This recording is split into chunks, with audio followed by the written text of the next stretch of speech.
ఎంతో కొంత నువ్వు భక్తిని కలిగి ఉన్నా, దేవుడు నీలో ఏదో ఒకటి చూపిస్తూనే ఉన్నాడు.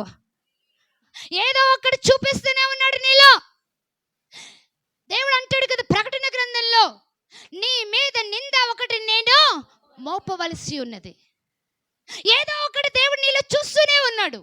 ఈ వ్యక్తి అనుకున్నాడు నేను అన్ని బాగానే ఇవన్నీ చేస్తున్నాను కదా అని అంటే, దేవుడు అన్నాడు నువ్వు వీటన్నింటిని నమ్మేసిపోయి నువ్వు పేదలకు ఇచ్చేసి వచ్చి నన్ను వెంబడించు, అప్పుడు నీకు నిత్య రాజ్యము వస్తుంది. ఆ వ్యక్తి మిగిలిన ఆస్తిపరుడు కాబట్టి ముఖం ఏం చేసుకున్నాడట చెప్పండి? ముఖం ఏం చేసుకున్నాడట? చిన్నబుచ్చుకున్నాడట.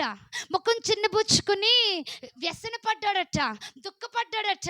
అది వదులుకోవడం ఇష్టపడలేదు. ఆ యొక్క ధనాన్ని వదులుకోవడం ఇష్టపడలేదు.